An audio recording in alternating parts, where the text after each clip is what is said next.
Greetings YouTube and welcome to Bubble Hearthing. I'm Bubble, and now for the moment we've all been waiting for, the multicolored, colorless, and land cards from Ikoria, Lair, Behemoths. This is where everything shines. If you looked at the other videos with like the monocolored things, you're like, okay, yeah, 1 out of 5, 0 out of 5, a lot of things, 0 standard playability for the most part. And it's like, well, where are the good cards then? Just a bad set? No. The set is here.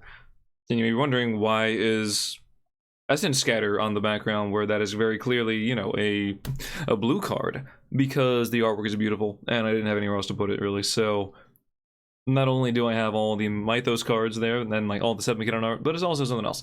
I just think it's awesome. I wanted to find somewhere to put it. Now then, without further ado, let's get into the real meat of everything. Oh my goodness, I'm so excited for these cards. Alright, so and we start with the boring one, but it's okay. It's okay. For one, and hybrid, 2 hybrid manas of green and white. For the record, that just means you could pay green or white for it. We also gonna be calling these gold cards, even though they're not exactly gold, because if you have mandatory of like, you know, 1 green and 1 white, then it'll have a gold border, which we'll see a few of those coming up. The hybrid cards have half the card, one color, half the card, the other color, just because, but they're usually referred to as gold anyway. So for 1 and then 2 hybrid manas, you get a 2/4 Vigilant Human, and at the beginning of your end step, you gain 1 life for each other creature you control with Vigilance. In Limited, this is actually like a 2 out of 5, even like a 2.5 out of 5. 3 mana 2/4 Vigilance is fine. The fact that you just gain a life at the end of the turn isn't bad. It actually could add up pretty easily. They're trying to push Vigilance in this set for some reason. I don't really know why. It's not like they're trying to push all the other keywords. Vigilance in particular has a decent amount of support for whatever reason. In standard, 0 playability. I don't think there's going to be a Vigilance deck, so I don't think the other abilities are really going to matter too much. So it's going to be like a 3 mana 2/4, which doesn't do a whole lot. But in limited, yeah, I wouldn't mind playing this. It's just a solid body. It's fine. Alright, back for more. For some reason, I feel like this should be spelled differently. Like more, like some other kind of more. M-O-O-R-E? I don't know. Anyway. Because it's not like gruesome and stuff and like the Moors. Okay. So, for 4, and you see the gold border, like I said. Hey, I know colors, right? This is blue. So, for 4, a black and a green. Instant speed, return target creature card from your graveyard to the battlefield. When you do, it fights up to 1 target creature you don't control. So this is reanimation. It's kind of expensive. Usually reanimation comes around like 4 or 5 mana. This is 6, so you're paying extra mana for the fight, for the combat there. Which is optional, and also for it being an instant. Now, instant speed revival is very nice because you can do it at the end of your opponent's turn. Just be like, hey, by the way, I have this, and now I'm attacking, because it's gonna, you know, it has like a pseudo haste kind of thing. Not only because it fights something, so it's actually immediately in combat, but because then your turn comes around and it can fight, so it can declare an attack. In limited, I'm gonna make this like a 4 out of 5. I think this card is very, very nice. If you're in these colors, then this is like your best creature comes out, punches something in the face, and keeps on going. In standard, I don't really think it's worth it. I think there are cheaper and just better cards to revive things with. In particular, this Bond of Revival gives it haste. So sure, it's a sorcery speed thing. I don't think the fact this is an instant really pushes it over the edge. Especially with Teferi still lingering around, instant speed might not really matter too much. So just giving it haste, it's probably better. So in standard, 0 out of 5. 0 out of 5 standard. Goodbye. In limited though, like 4 out of 5. Yeah, this card's good. Boneyard Lurker. For 2, a green and a black. Oh my, I was gonna say white because I just read the white cards like there's no more white. White is not here. You get a 4/4. So a 4 mana 4/4. Sure, okay. Whenever this creature mutates, return target permanent card from your graveyard to your hand. Okay, it's not horrible. So you add like a little, you know, not recursion, but you just add a nice little effect there to get something out, pluck something out of the grave. A little gravedigger effect almost, but it's target permanent. It's not just creatures. So if you want to get back a creature, an aura, an enchantment, a land, an artifact, it's usually going to be a creature. For the sake of limited, I'm going to assume this is just basically a buffed up Gravedigger. But you do have to put it on top of another creature. The mutate cost is essentially the same thing, although it's a little more lenient. If you're just trying to mutate, you can actually put this in like a mono green or a mono black deck and only play it for the mutate cost. It loses some points that way, just in my rating, like, you know, in my rating opinion, because it's usually better to have more options. In standard, 0 playability. In limited, I'm gonna give it like a 2. Yeah, Because for the most part, nah, I'll give it a 2.5. Just because 4 mana 4/4 is okay. As at least sizable creature. Your opponent can't really ignore it so easily. And the fact that you can just mutate it onto it whenever you want to, and, you know, pluck a card out, isn't bad, you know. Alright, oh my goodness, look at this big beefy boy, oh my god. Brokos, apex of forever. Look, it's like the slowest giant in the world, I swear. There's a turtle in here that has, well, not in here, in the red review, there's a turtle. Yadaro? I think it's like something along those names. That has haste, and like, yep, fast turtle, I love it. But this card costs 2, a black, a green, and a blue, also known as Sultai. Woo. For a 6/6, so 5 mana 6/6 with trample. Well, that's just great. You may cast Brokos Apex of Forever from your graveyard using his mutate ability. Worth noting that the white card that makes your opponent only cast things from the hand would shut this down as well, because you'd be casting it from the graveyard. Of course, you can just play it normal like you have it in your hand. But this card is I love it. Oh my god, limited 5 out of 5. Easy 5 out of 5. The fact that you can recur a 6/6 from the graveyard for the same mana cost, still 5 mana, is so good. In standard, I'm gonna say maybe getting back a I don't know why I said 5/6, 6/6. I think it's a 5/6 maybe because it's 5 mana, or maybe just get my numbers crossed, who knows. In standard, a 6/6 that you can repeatedly get back is okay. The fact that you can't do it at instant speed isn't that great, and you still need to have a creature on the board to begin with. But I will say a 3 out of 5 is not as good in standard. I don't think it's as good in standard at all. Mainly because Feasting Troll King I thought was going to be amazing, but it turns out having a 7/6 with all that, you know, is on the board until it gets bounced and it's harder to play it again, it's not really all that great. And Mutate does have its drawbacks, that you basically have to sacrifice a creature to put this into play. So there is that. But boy, I'm already 7 minutes in, and I'm just talking about this card so much, and there's so many cards to talk about. Oh, this is gonna take forever. 3 out of 5 standard, 5 out of unlimited, go! Oh, and by the way, this is what it looks like sometimes, so 3.5 out of 5 standard, just because of the artwork. Yes, for this one time, I'm gonna say the artwork puts it over the top. Channeled Force. 2, a blue and a red for instant speed. As an additional cost to cast this spell, discard X cards. Target player draws X cards. Channeled Force deals X damage to up to 1 target creature or planeswalker. This is not Invertent Vent. It's not Expansion Explosion. This is not Explosion. You cannot target the face. Also, the fact that you have to discard cards means the damage is limited to your hand size. If you only have a few cards in your hand by turn 4, like play, you know, maybe 4 lands, you drew 4, so that can kind of cancel itself out. Maybe you played 3 cards, so maybe you can only deal like 3 or 4 damage to this thing. That's not that great. I mean, and maybe you want to play the cards instead of discarding them. Late game, sure, I could see if you're holding onto lands and you can pitch them and do whatever, but I think this is honestly like a 1 out of 5 in limited. And in standard, 0 out of 5. I don't see this card doing much of anything. And if it can go face, maybe there'd be a little more value there. Maybe I could see it seeing some play. But the fact that it can't even do that, no. Also worth noting, this is an additional cost to cast the spell. So you discard the cards as a cost. If it gets countered, oh, you're hurting. Oh, that feels so bad. And now we have Cheville. Bane of Monsters. For a green and a black, you get a 1/3 Death Touch Human with a saw, the bone saw over there. At the beginning of your upkeep, if your opponents control no permanents with bounty counters on them, put a bounty counter on target creature or planeswalker an opponent controls. Whenever a permanent an opponent controls with a bounty counter on it dies, you gain 3 life and draw a card. I'm going to straight out limited. This is 2 out of 5, just because there's a 2 mana 1/3 Death Touch, which is fine. It's alright. The bounty counter is probably going to be of 0 value. Excuse me. In limited. I wouldn't count on that, you know, really mattering at all. And it is worth noting that you put the counter on the creature, so your opponent knows what you're trying to get out of the way. I don't know if you'd rather put it on some weak little thing and they just hold it back forever and it might die incidentally, or you put it on a big thing where it has to die, otherwise you're going to lose the game, so you may as well target it and, you know, just try to kill that, and whatever resources you use to kill it, you get them back if you can kill it. Obviously, if you already have a kill spell lined up, then it kind of refunds itself that way, so that's okay. Worth noting, though, that you can't just, you know, as the games go on, as the turn goes on and this guy's here, you can still only have one bounty counter on a permanent at a time. The fact that it can go on a planeswalker is nice. Probably not too relevant in limited. In standard, I'm going to say this is a 0 out of 5. I do not see this card being all that great. I don't see it.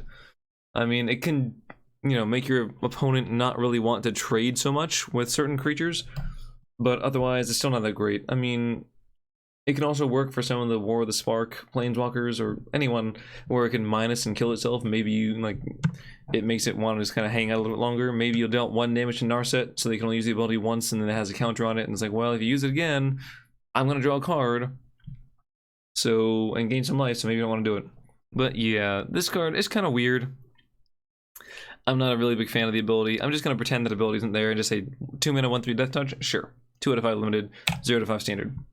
Cunning Nightbonder. Hello. Okay, so for 2 hybrids of blue and black, you get a 2/2 human with flash, and spells you cast with flash cost 1 less to cast and can't be countered. As if flash needed more support. So Simic Flash, also known as Counterspell Tribal, just as a little joke there, haha, is on the outskirts of being, you know, it was actually like a tier 1.5 deck for a little while. I think it's fallen down to around tier 2, maybe even like 2.5-ish, kind of. After tier 2, you don't really count anymore. But was the problem that things were getting countered? Not really. Although, if you were playing against something and they did get countered, they feel pretty bad. They're just being removed. But the fact that you can just throw this out there, and now you don't even have to worry about that against control decks, although people are running fewer counter spells because Teferi exists. They're usually just running removal instead of counters, so there's that. But the reduction here, even if things aren't getting countered, the reduction is very, very real. Sure, it doesn't do anything against Frilled Mystic. Doesn't do anything with Frilled Mystic, rather, because the mana cost is double blue, double green, so it doesn't actually have any generic mana to decrease, but it makes it cheaper for your Brineborn Cut Through, your Wildwood Preserver, you know, the fox thing that can get buffed. The Wolf, not Direwolf Alpha, because that's a Hearthstone card. The Nightpack Ambusher, I believe is what it's called. That would only cost 3 instead of 4, which is a huge thing. So I feel like this can definitely see some play in standard as like a 1 or 2 of in that deck. And you just ignore the black. You ignore the black entirely and pay 2 blue to play it. That's it. That's so simple. So I'm going to say like 2 out of 5 in standard, which is pretty significant. Maybe even 2.5. In limited, 2 mana 2/2 flash. I mean, it's a bear, but it can flash you, you know, and the fact that, you know, maybe have other flashers there. Yeah, I'm gonna say 2 out of 5 in limited as well. So 2 out of 5, both formats. Death's Oasis. This is a weird card. So it's an enchantment for white, black, and green, also known as Abzan. Hello. Hello, Kethis. Whenever a non-token creature you control dies, put the top 2 cards of your library into your graveyard. As opposed to into your opponent's graveyard. Sure. Then return a creature card with lesser converted mana cost than the creature that died from your graveyard to your hand. You can pay 1 and sacrifice this card. You gain life equal to the greatest converted mana cost among creatures you control. So that second ability doesn't really matter too much, the gain life thing. It could be useful at some point. It's also nice that you just have the option to get rid of it if, like, you're going to mill yourself out. But let's see. So whenever a non-token creature you control dies, you mill 2. Then if you have a creature with a lesser converted mana cost in the graveyard, you can add it to your hand. This is actually very, very nice. As games go on, this will naturally happen where, you know, your weaker creatures die. So your stronger creatures are just going to be, you know... I should say that, you know, weaker creatures die first and stronger creatures die later on. You understand what I'm trying to say there. So you'll be able to get the weaker ones back and kind of have like almost a cascade effect. No pun intended there, but, you know, also has a similar thing to Cascade, you know, where you go for lower cost things. So I actually like this card quite a bit in limited. In standard, I don't really know how well you're going to be able to make a deck that does this. I could see this in like some kind of a weird self-mill, but there's no blue in the card, so... And you pretty much always need blue for self-mill effects just for like the Merfolk Secret Keeper to blow you up. So that's going to be a hard no there. In limited, it can pretty well be like a 2.5 out of 5. It's going to be tough though. If these are not the colors you're running, don't try to splash a color just to play this card. I don't think it's that worth it. In standard, 0 out of 5. But in limited, like I said, like a 2.5, if you can run it. Next we have Dire Tactics for a white and a black. You have an instant speed, exile target creature. What? 2 mana, exile whatever you want. Exile whatever you want. For the small drawback, that if you don't control a human, you lose life equal to that creature's toughness. So interesting that it goes by the health of the creature and not like the power. So it's not like it gets one more punch in. It's like you have to eat the entire creature. I don't know. It's like the spell is just more expensive because there's so much more creature to move around. And sometimes you don't even take the damage because you're running humans. Like, this card is so good. Oh my goodness. Yeah, obviously if you're running the colors, there's only 2 colors too. 5 out of 5. In both formats. I feel that's an easy thing to say. I think this card is amazing. It's like busted. The fact that it exiles, it could just say destroy things and it'd still be like a 4 out of 5 even, for the most part. But the fact that it exiles is so good. Yeah, this card is, oh god, it's nice. Thank you for being an uncommon. That's all I'm gonna say. My wild cards, thank you. What is not an uncommon are these ultimatums. Okay. Little story about the ultimatums. I don't know if you ever watched Duck Dodgers, or was it Duck Dodgers? Yes, because they were fighting Marvin the Martian quite often. They had like a little thing going back and forth. And there was one where Daffy Duck or whatever. Is it Daffy or Donald? Oh god, I don't know. The Duck Dodger. Too many ducks in the cartoons. But he was like, oh, I see another spaceship out there. Better send him the ultimatum. He takes out the official Acme ultimatum gun, shoots it through space. Bullet comes out, stops short. The little cap comes out, and the little flag comes down. Surrender, or face our wrath, something like that. Or else, you know. And Marvin the Martian takes out his ultimatum gun. He's like, I'm gonna return. So he shoots him with the thing. Bullet comes out, stops short. Little cap comes off. And then just explodes in their face. It was, I don't know, for some reason that just sticks with me. It's like, yes, the ultimatum. I see. Anyway, Eerie ultimatum. For a very, very specific mana of 2 white, 3 black, and 2 green. Sorcery speed, return any number of permanent cards with different names from your graveyard to the battlefield. So permanents are what? It could be pretty much any enchantments. Auras are just, regular enchantments that kind of linger around like this. Which, hey, Ikoria with this is pretty nice too. They have to have different names, but that's naturally going to happen in limited sense. Now, the mana cost is going to be hard to come by in limited, but still, I'm just going to say right off the bat here, this is, I believe, a 4 out of 5 limited, only because the mana cost is so restrictive that it's going to be difficult to get that whole, 7 mana of very specific colors. In Standard, is an expensive thing that your opponent can probably see coming and can get countered. And I'd kind of rather just have Casualties of War. This, admittedly, this is kind of a nice thing to do after Casualties of War. You blow everything up, and I'm going to bring it right back. So, that's kind of funny. This is like, I'll see your casualties and bring you war if you have mana to play this because you just blew up one of your lands. But that being said, this is a very, very nice card. I don't know about the mana cost for it exactly. I don't know if the cards that you're going to want to bring back are of these colors, or if you're going to want to splash a 4th color for something else, but namely blue, because I like blue. I'm sorry, I just really do. But yeah, wonderful card. I don't know. Yeah, 4 out of 5 limited, 5 out of 5 standard. And I'm not just trying to copy Day 9, who's like 5 out of 5, 10 out of 5. All these are beautiful, but this is rather nice. The only downside is you're trying to ramp to get to this card potentially. And there's no blue in this card, so ramping is a blue-green sort of thing. So you might not have access to that unless you run 4 colors. But other than that, I could see this card easily seeing play in some decks. So I'm just gonna say 5 out of 5. Realistically, 4.5 out of 5. Okay. Emergent Ultimatum, or we're still ultimating. Okay, Sultai colors. Now we're talking. I see green, I see blue. We can get there. So for 2 black, 2 blue, and 3 green. See how I jumped over there to keep the same number for a second? All right.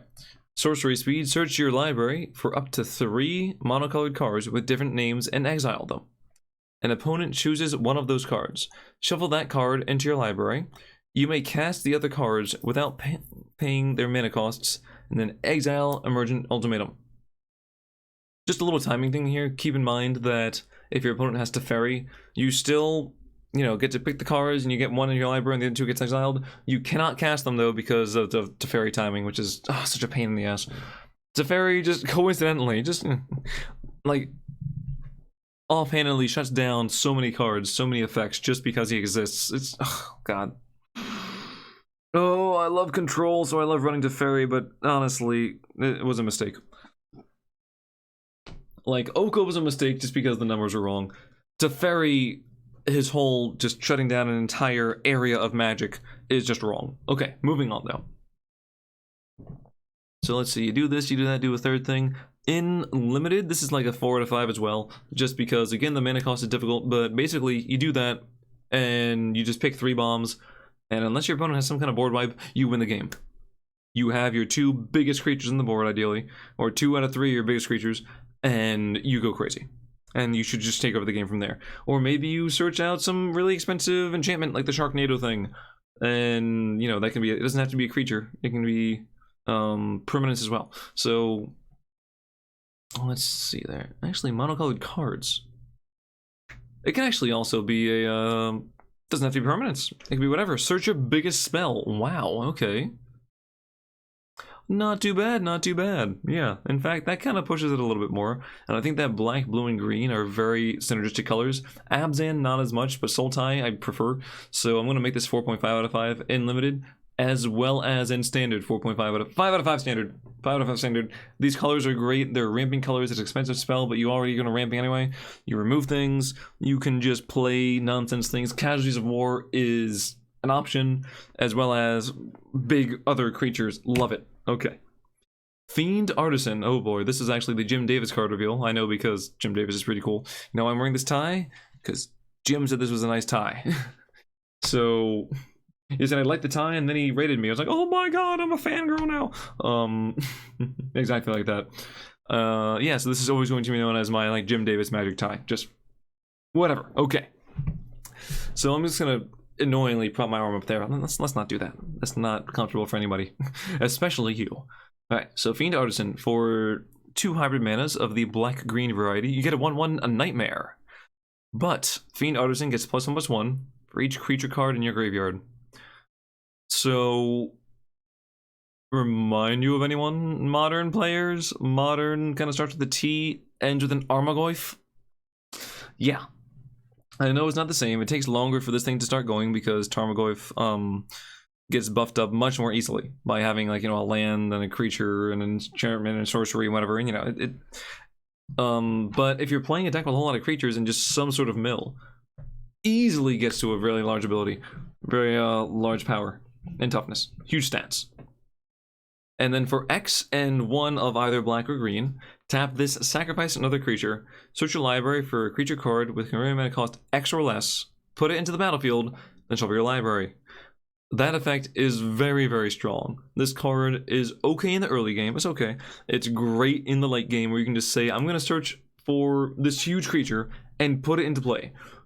Oh my goodness, for the low cost of, like, you have to pay 1 towards it plus the X and then sacking a creature, this card is amazing. In standard, I'm going to go ahead and say 5 out of 5 here. I think this card is so good. Now, it might just be outclassed by other cards that are also going to be like 5s, but I can't really hold back on this card. It's so good. It's amazing. In limited, similarly, 5 out of 5 there as well, because a few creatures are going to end up in your graveyard naturally. And the fact that you can just sack something and try to, like, ramp up, even if this card isn't huge, because maybe you don't have as many creatures going to the grave, maybe you're more spell-oriented. And by spell, I mean instant sorcery-oriented, but you might have, like, a few big creatures. If you play it later on, if you get the ability to go off 1 time, you should be set to go. So, maybe 4.5 out of 5 limited, but standard, definitely 5. Definitely 5. Great card. Alright, now we have Frontland Felidar. This is not legendary. Not that it has to be, but, like, that's nice. I was thinking, like, as far as Commander and Brawl goes, that can be a thing, but it can't. It can't. Okay. For 2, a white and a green. Right, I was gonna say that, right?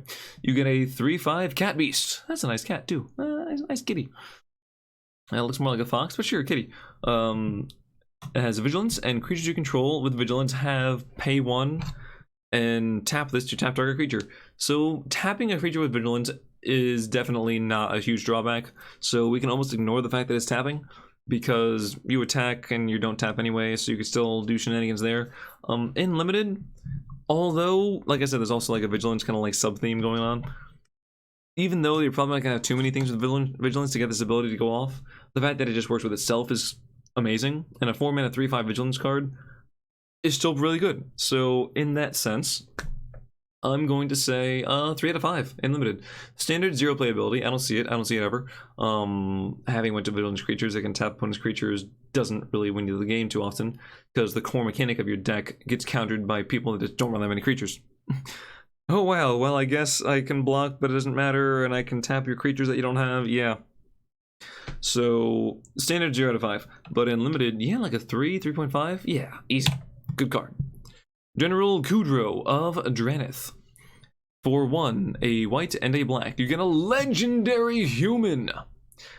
It really annoys me that he has so many little green accents and stuff. I mean, I don't know if you call a giant green gemstone coming out the shoulder an accent piece. Maybe you could, but there's no green in the card. Just looking at it, I feel like there should be green, but otherwise. Other humans you control, you get +1/+1. Also, he's a 3/3. Whenever General Kudro Dranith or another human enters the battlefield under your control, exile a target card from an opponent's graveyard. Not as big of an effect in limited, but in standard, yeah, you can get rid of an Oro, you can potentially get rid of a cat. Not likely, but maybe you get the, you know, the occasional thing here and there. There are certainly things you'd like to remove from opponent's graveyards. Often enough, you can remove targets for Elspeth Conquers Death, so good effect there. And just when he enters the battlefield, he does that too. And you can pay 2 and sacrifice 2 humans, destroy target creature with power 4 or greater. So in limited, this effect at the bottom, first off, the exile thing is probably useless. Unless you're like exiling Brokos or something, so he can't come back. But in limited, paying 2 and sacking 2 humans to kill something is a very, very expensive thing, especially because your humans are already buffed because of this guy, so you probably want to keep them and kind of go wide with that, and now you can't because you're sacking things to destroy things. That being said, it's still like a 3.5 out of 5, because a 3-mana 3/3 that just buffs all your other dudes is good. All your other humans. In standard, I don't think this is great. I think if you're trying to, I think that second ability is useless. Second being the sacrifice ability. Because if you're running black and white, there are better ways. You can just run Priest of Forgotten Gods. Sure, it's not targeting, but you can also have plenty of removal in black and white. And I like some of the best removal, you know? Kaya's Wrath, you know, Oath of Kaya, the other 2-mana exile something. So, yeah. And this is a human, so no. That last ability doesn't really help it at all. But the fact that it has the other 2, I'm going to say 2 out of 5. 2.5 out of 5 in standard. I think the card's fine. It might see some play. General's Enforcer. For a white and a black, you get a 2/3 human soldier. Doesn't look too human to me. Looks like there's something going on in the head region. Maybe that's just armor. Maybe you have a case of the plague. Who knows? Legendary humans you control have indestructible. This guy? Alright. You can pay 2, a white and a black. Exile target creature. Exile target card from a graveyard. If it was a creature card, create a 1/1 white human soldier creature token. So a 2-mana 2/3 is pretty good in limited. This is like a 2.5 out of 5, just because it's slightly better there. I don't know how many legendary creatures, legendary humans you're gonna have, so that effect I'm just gonna largely ignore it as far as limited is concerned. And then the other ability is actually nice, because, you know, you can exile things from your opponent's graveyard, most notably, and there should be creatures in a graveyard at some point just to make tokens.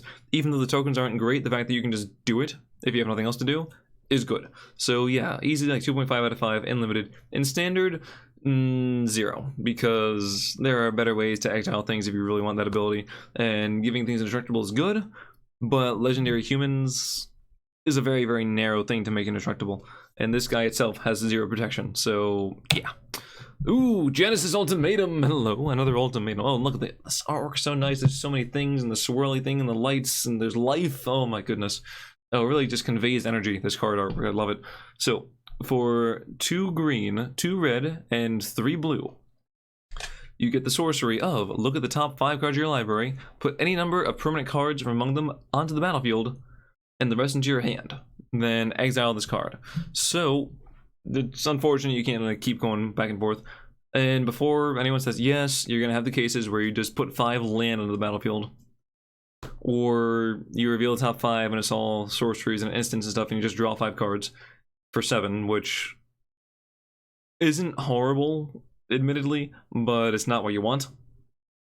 However, you can still tailor a deck to work with this thing, even if all you do is like ramp 5. It's still something. You still got through 5 cards of your deck. You drew 5 cards and you play 5 lands. That is still a very, very strong effect. In limited, it gets you through a land block in that case. In limited, ignoring the fact that, you know, your deck is what it is and you shuffled and randomness happens, this card is, it should be a 5 out of 5 in limited, because it doesn't make you waste the cards that don't come into the battlefield. If you don't get permanent cards, you still get to add them to your hand. And you don't have to put permanents in the battlefield. If you think this is a better timing for this thing, for this creature, I want to mutate this later on or something, or whatever it is, then you can just add it to your hand and hold on to it. It's not that they get lost forever if the timing isn't right. So that is very, very nice. In standard, I'm gonna say 4 out of 5, because it's the top 5. I mean, maybe you missed something, but then again, you can usually count on something coming in there. But Escape to the Wilds is a card. Sure, you don't get to play the cards immediately. Actually, let's see some play. See some pretty good play. 5 out of 5. Who am I talking about? What am I talking about? And we have a companion. The first companion we're looking at, Gyruda, Doom of Depths. Is it just Garuda? Is it Gyruda? That's my guy. Gyruda right there. Okay. For 4 and 2 hybrids of the blue-black variety, you get a 6/6 legendary Demon Kraken. The typing is so good. Also, I've been playing Sea of Thieves, so the typing is also terrifying. Oh god, the first time I saw the Kraken, I was like, I don't know what the hell to do. We had so much loot on the boat, I was like, oh, I don't know what to do, we're just gonna die. Oh, it ate me, and I was like, well, I'm eaten now. And then we died, I was like, well, this game sucks, moving on. But anywho, I'm going to be doing another video just going over the mechanics and like specifically what companion is, so I'll get into the details of that in that video, as far as it's going to discuss companion and mutate and the ability, like the keyword counters, all that kind of stuff. So, and cycling, this basically just gonna be that. So if you're a little confused as to what that is or how it works, feel free to check a look at that video. It should be uploaded soon, if not already. So I'm just gonna kind of gloss over that. But let's see, the companion restriction is your starting deck contains only cards with even converted mana costs. That can be fairly restrictive. Admittedly, I haven't looked at the card pool of even cards. There's also that one white card, the 3 mana 3/3, which you can just say this is not hexproof, but has protection from evens. And guess what? Your entire deck cannot touch that card. I mean, you can still run Kaya's Wrath and kill it, but still, it's funny. Yeah, protection stops damage, doesn't stop, you know, just blanket board wipes.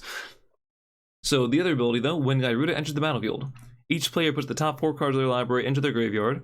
Put a creature card with an even converted mana cost from among those cards onto the battlefield under your control. Worth noting that he's obviously even himself, herself, itself, sure. You're cracking yourself. So if you hit more Gyrudas, you can just put that into play. Ability triggers again, have that come into play. Because I'm reviewing these a little bit late, a little kind of close to the end there, I have seen some play with this card and Spark Double, because that's an even CMC.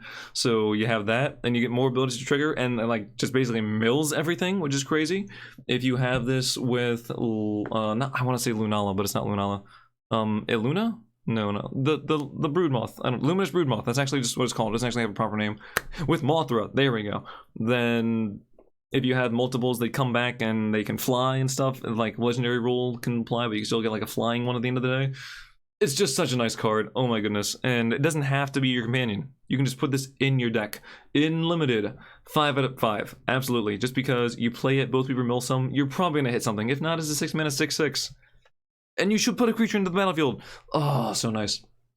In standard, I don't know how good it's going to be as a companion, but that's still the same standard format, right? It's not like, okay, standard and brawl. No, this is still standard. So, in that sense, I'm going to say... geez, 4 out of 5 there. I don't know if the initial hype and everything that I saw is going to continue, but I do think it is a very good card. Oh, and by the way, it's 4.5 out of 5 because artwork. No, it's still 4 out of 5, but damn, look at that. Oh my goodness. Wizards knocking it out of the park. Woohoo! This is Illuna. This is what I thought the other thing was for a moment. So, Illuna, Apex of Witches. For 2, a green, a white, and a red. No, sorry. A green, a blue, and a red. You get a 6/6 with flying and trample, 5 out of 5 limited, just because of that. Whenever this creature mutates, exile cards from the top of your library and exile a non-land permanent card. Put that card into the battle. onto the battlefield or into your hand. That ability is very nice. Unfortunately, the mutate cost is one higher because you get a nice ability when it goes through. And you can just play this on turn 5 and then mutate something underneath it the following turn, so you can have your big thing and then play with it too and all this stuff. So in limited, yeah, like I said, 5 out of 5 just for the stats alone, and if you get the ability to go off, that's bonus.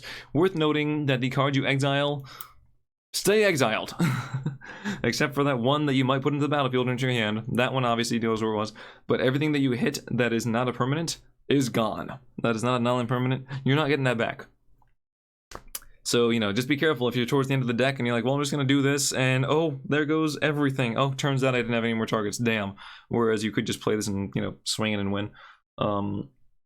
In Standard, what do we think about this card? What do we think about exiling things and getting stuff going and doing all the stuff?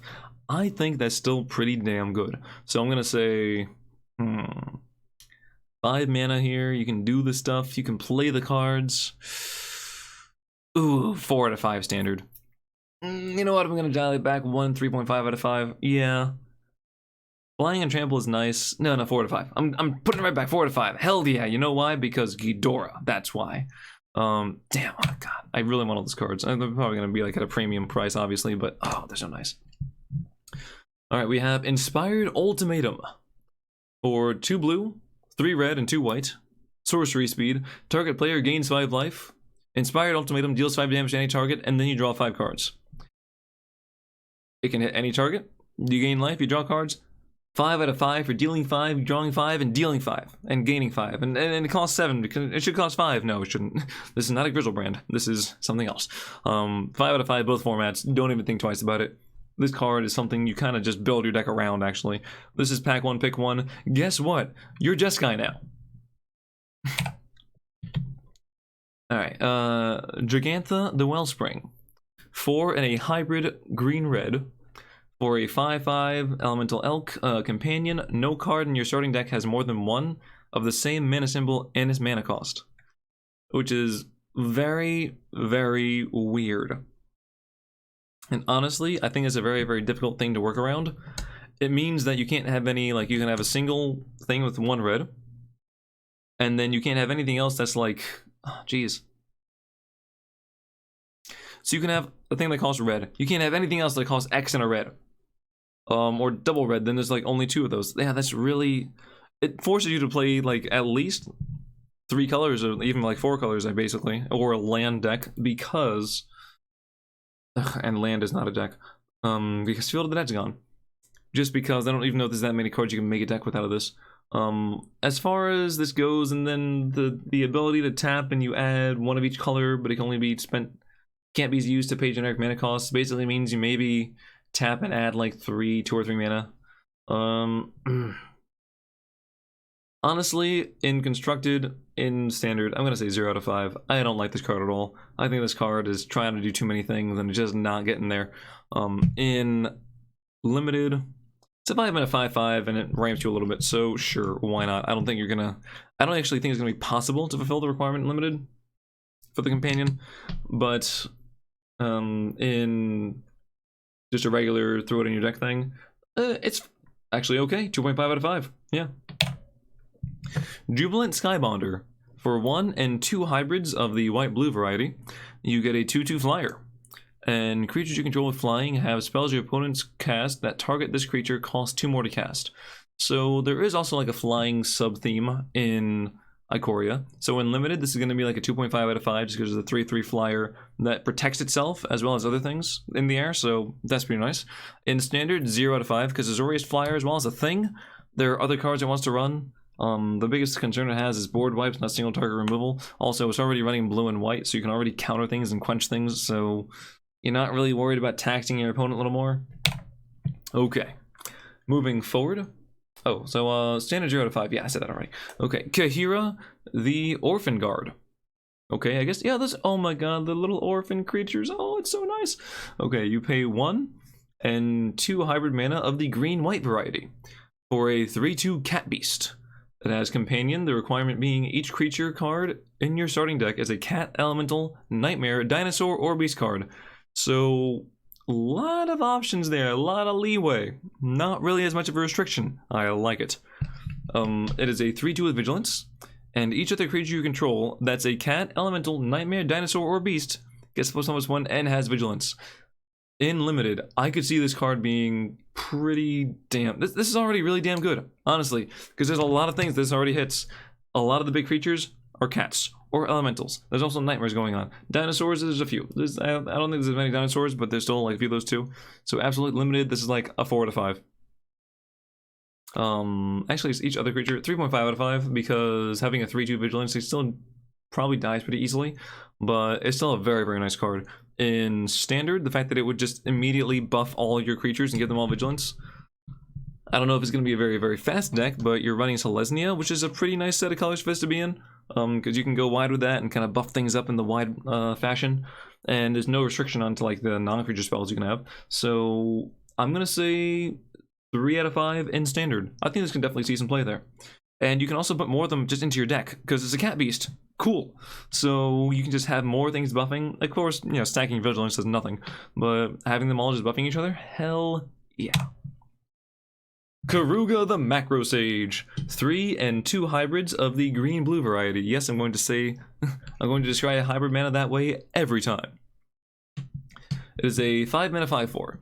Companion, your starting deck contains only cards with converted mana cost 3 or greater and land cards. So combo deck kind of meme decks always have usually more expensive cards.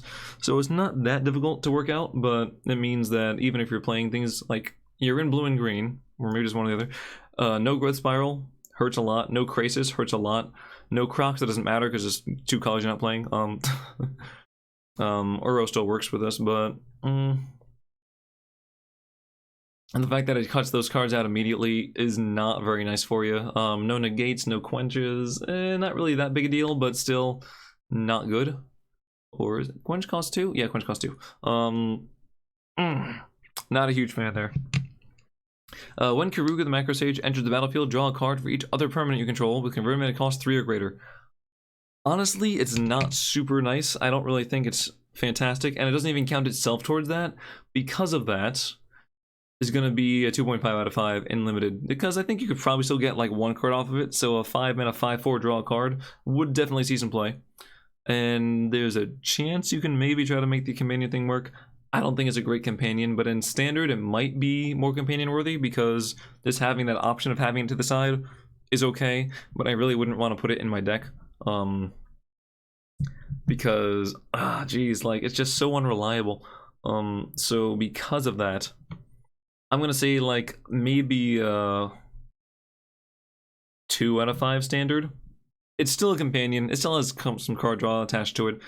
But then again, if you're playing blue and green, you don't even have to be playing green. You should be playing blue. You already have access to card draw. Blue and red has like the most card draw. So, geez, this isn't really that necessary. And you're putting a body out there, but you'd rather be putting out like a Cavalier of Thorns, or just play Nissa and ramp and stuff. 1 out of 5 standard. I took it down a notch there. Oh, here we have Kinnan, Bonder Prodigy. I believe this was day 9's card reveal. Just kind of cool. Just saying. For 1 green and 1 blue, which does not work with Karuga, you get a 2/2 Legendary Human Druid. Whenever you tap a non-land permanent for mana, add 1 mana of any type that permanent produced. Pardon me there. So it works with ramp. You are ramping. All right, cool. And then what do you do with all that mana? Well, you can use 7 of it, 5 and a green and a blue. Look at the top 5 cards of your library. You may put a non-human creature card from among them into the battlefield. Put the rest on the bottom of your library in a random order. So look at the top 5 and just throw something in there for 7. It's a little expensive, and there are other cards that are going to do that, namely like, you know, Viridian's Arcbow or whatever. Not Viridian, Vivian's Arcbow. Has a similar effect, because you pay however much and you just look through that many cards, and you usually pay around, you know, 5 or 6 or so. But you also have to sacrifice a creature. Either sacrifice a creature or discard a card. I forget the card exactly. But this card, as it is, at the worst, it's a 2 mana 2/2. In limited, I don't really think we have too many mana dorks going around, so that effect isn't really going to do too much as far as, you know, increasing more mana. But still a 2 mana 2/2. It's cool. If you ever get up to 7 mana, it's awesome. So like a 2.5, 3 out of 5 there. You know what? I'm going to give another point just because if you get the 7 mana ability to go off, you are in a good spot. You know, in standard, it's actually probably a bit better, although it is in 2 mana spot, so that's usually where you want to play your mana dudes, because there's no 1 mana dude, unless I'm mistaken. So this is fighting the spot for like Paradise Druid, as well as Growth Spiral, and then there's Euro going on the 3 mana thing, so it's a little tough just being at 2 mana, but I still like it quite a bit there, so I'm going to say 3 out of 5 as well in standard. Going on, Labyrinth Raptor. I still have the colorless cards, I still have the lands to go over, which are colorless cards, but you know, they're also their own thing. That's okay though, the lands are going to be easy. Lands are going to be quick. Alright, Labyrinth Raptor. For a black and a red, you have a 2/2 dinosaur, nightmare dinosaur thing. Sure. Aren't dinosaurs already kind of nightmares? Like, come on, they're terrifying. With Menace. And whenever a creature you control with Menace becomes blocked, defending player sacrifices a creature blocking it. You can also pay a green and a black, and creatures you control with Menace get +1/+0 until their turn. So a little kind of fire breathing thing there is kind of nice. Now, at first, when I saw this, I was like, wow, so your opponent already has to block with 2 creatures, and one of them just dies. But here's the thing. This is a 2/2. So it's very reasonable to say that your opponent will block this with something that's already either going to die or just big enough. Quite often I'll see the case in standard 0 play, 0 out of 5. In limited, it's probably going to be a thing where there's like a 2/2 that's going to block it, as well as like a 3/3, something that wouldn't die anyway. So you block with those 2, and then you sack the one that would already die, or you sack a 1/1 like in like some kind of chump thing, and it didn't really, the effect was kind of negated entirely, was just completely useless. So sure, they can stack pretty well if you had multiples of these. In the limited format, are you going to have multiples of these? Probably not, but you could. So if you do, then you know it gets upvalued quite a bit. But aside from that, I don't really like it too much, so I'm gonna say 2 out of 5. Just 2 out of 5. Lore Dracus. A 1, a blue, and a red for a 2/3 lizard beast. Not a dragon. Looks kind of like a dragon, but sure, it's a lizard beast. I gotcha. Whenever this creature mutates, return target instant or sorcery card from your graveyard to your hand. And the mutate cost is just 2 of the 2 hybrid mana of the blue-red variety. Almost lost it there. Almost dropped the ball there, but then I picked the ball back up and I was like, you know what? You're just fine. Just get dust off, and no dusty balls around here. Anywho, so for the mutate cost of being able to do that, that's actually a really, really nice ability. You can just, you know, play something that maybe works like for card draw to get more creatures or to recur creatures or something, and then I could see them like the synergizing very, very, very easily.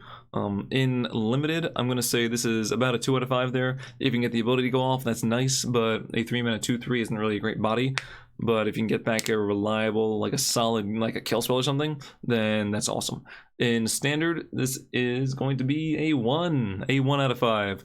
Because getting something back is nice. Like I said, I mean, Is It Chronarch was a card that I hold dear, and that's a little more expensive to do basically the same thing. But yes, I do like this ability quite a bit, so that is why. Lurrus, we're back into the companion realm. So for 1 and 2 hybrid mana of the black and white variety, you get a 3/2. With lifelink, and during each of your turns, you may cast 1 permanent spell with converted mana cost 2 or less from your graveyard. The companion effect, or the companion restriction, is each permanent card in your starting deck has converted mana cost 2 or less. That is very, very restrictive. Note that it says permanent card, so you can still have instants and sorceries that cost more than 2. But damn, no creatures over 2. Yeah, you can play Hydra Krasis, but then you're playing at least 4 colors. You could try to get around that with things that cost X, so you can do like, you know, Stonecoil Serpent and Ugin's Conjurant and the X Champion or X Monstrosity or whatever the other things that cost X are in there, and it's really not, is that really what you want to be doing? Probably not. I don't see it. So I think just because the companion restriction is so bad, I don't think it's going to see any play in that sense. Aside from that, though, in limited, this card is very, very nice. Yeah, this is easily like a 4 out of 5 there, just to keep bringing back your little dudes. Like, and you can keep sending them in if they want to, or, you know, or not, but being able to just recur things that cost 2 or less every turn. Absolutely. Now, in Standard, you will probably not play this as a companion. You'll probably just put some copies in your deck and be able to do that, which is nice. That's just Revive, but it has Lifelink. Black and white can be aggressive. You can put this in a mono white deck and just get the little things back. Sure, White Weenies isn't really a deck that really does much right now, but it can. Maybe it can going forward. And so in that sense, I'm going to say 2 out of 5. 2 out of 5 there. But in Limited, if you are like a lower to the ground deck, 4 out of 5, maybe even 5 out of 5 for you, depending on your mana curve. Lutri the Spell Chaser. Costs 1 and 2 hybrid of the blue-red variety for a 3/2 elemental otter. Look at that. It also has companion. It has flash. And when Lutri the Spell Chaser enters the battlefield, if you cast it, copy target instant or sorcery spell you control. You may choose new targets for the copy. So it's a free flash copy something that's on the stack already, and you have a pretty good time. This card is very, very nice. In fact, I would say even just like 3 mana 3/2 flash is fine. It'd be like a 2 out of 5, maybe 2.5 out of 5. And then the fact that you can copy a spell, instant or sorcery, when you play it is extra spicy. So in that sense, limited wise, I'm gonna say probably like a 3.5 out of 5 there, maybe even more. Now the companion restriction, may as well talk about that before we go to standard, is each non-land card in your starting deck has a different name. That's actually really, really easy to fulfill in limited because you're getting whatever cards you get, so it kind of just happens normally most of the time. So now you may think of this as like, oh, this is the commander basically card, or the brawl card, and you'd be ironically right and wrong at the same time because this card was immediately, preemptively banned in Brawl and Commander. There you go. As soon as it was printed, banned. What? But it's not even in our hands yet. Doesn't matter. Banned. But anyway, going beyond that because I don't really play those formats too much. The fact that this could just naturally happen in a limited deck is great. So yeah, you can actually have a legitimate companion without any drawbacks. 100% awesome there. If you manage to make this card your companion and you have some removal in your deck at all, or some good instant or sorcery spell, then this is easy like a 4 out of 5. Just the threat of being able to copy something whenever you want to is awesome. In standard, this is going to be a little more difficult and it's going to be interesting to see what it is, but keep in mind this can also copy counter spells. So if you get into a little counterspell battle, say, you know, your opponent plays something, and I'm like, oh, well, I negate you or something. Oh, well, I negate your negate or whatever, you know, or I mean, they wouldn't be quenching you if you could play this because you have 3 mana up. But, you know, you can still do that, and you can play this in response to that, and copy your spell further down the stack to counter the thing. Or you can just play a sorcery, they counter it, sure. 3 mana Lutri, I play it anyway. Alright, put another one on the stack there. Can you counter this one? No? Cool, I got one through. And you get a 3/2 body. So good. Such a nice card there. I see this card just seeing play outside of the companion slot. I see people just playing this normally. And in that sense, oh boy, 4 out of 5 actually. 4 out of 5, this card's so good. It reminds me of Snapcaster Mage. It is not Snapcaster Mage, but it reminds me of Snapcaster Mage. And for that, I get a little taste, yes, quite. You know what else that means? That my throat's dry. Is that? Yep, that's 1 glass of Void Juice right there. Non-branded though. The other one was Gatorade Void Juice. This is just, you know, homemade Void Juice. Okay. Narset of the Ancient Way. Oh, we have a Planeswalker. Okay, this is actually our only multicolored Planeswalker. The other ones are black. Not black. The other 2 Planeswalkers are Luca in red and Vivian in green, of course. Alright, so Narset is Jeskai colors. 1, a blue, a red, and a white. Although the red's a little obscured by her foot. So, you know, get your foot out of the way there, Narset. For a Planeswalker beginning with 4 loyalty, you can +1 gain 2 life, add blue, red, or white mana to your mana pool, and spend this mana only to cast a non-creature spell. That's pretty good. So it basically it comes down turn 4, hopefully, and it goes up to 5. Worth noting that anything beyond that is going to be very difficult to keep this thing alive. But let's see. So +1, you get some benefit, you ramp a little bit. I like it. -2, draw a card, then you may discard a card. When you discard a non-land card this way, Narset of the Ancient Way deals damage equal to that card's converted mana cost to target creature or planeswalker. So that is the way you guys should kind of protect yourself. You got to throw away a big guy or just a big other thing, and then you can, you know, shoot something in the face. And you know what? I like that. It ramps, but you also might want to get rid of the big card.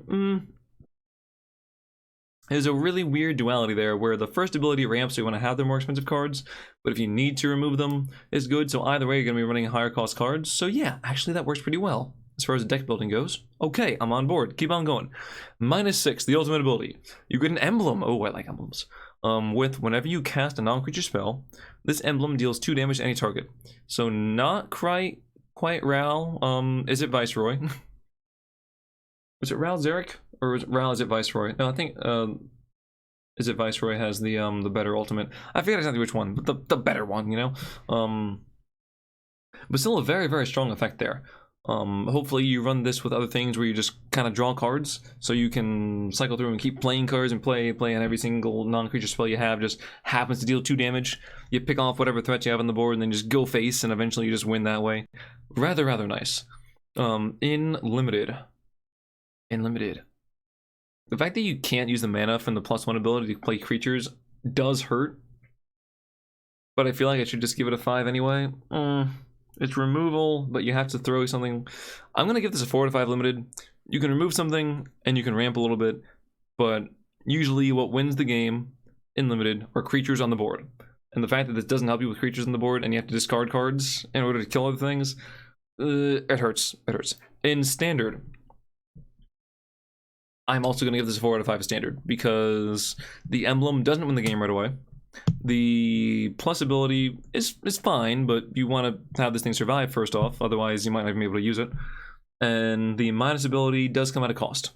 Sure, you draw, and then actually, well, the -2 to draw a card if you don't discard is actually really bad. So yeah, 4 out of 5 in standard, just because I could see it seeing some play, but it's a very good card, but it's going to be difficult. It's going to be something you definitely have to build a deck around.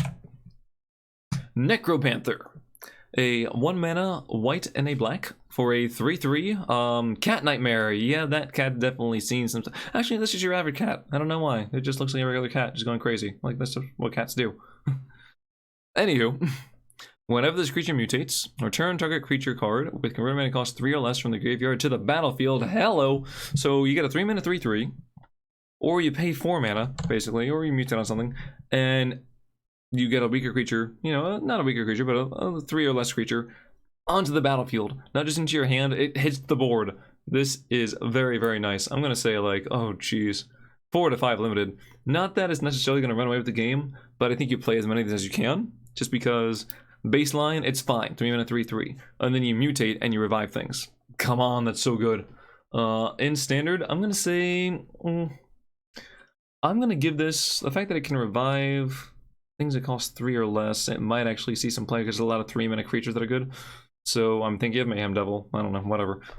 So in that sense, 2 out of 5. It's not super busted. It doesn't really do anything on its own, but it can have some more potential. So 2 out of 5 there. Nethroi, Apex of Death. It costs 2, as well as a white, a black, and a green for a 5/5 with Death Touch and Lifelink. And whenever this creature mutates, return any number of target creature cards with total power 10 or less from your graveyard to the battlefield. 5 out of 5, 10 out of 10 in limited. Come on. You mutate this thing one time, you win the game.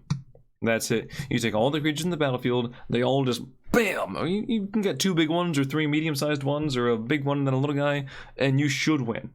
Putting 10 power onto the battlefield from this thing, plus this is like, you know, 15 basically.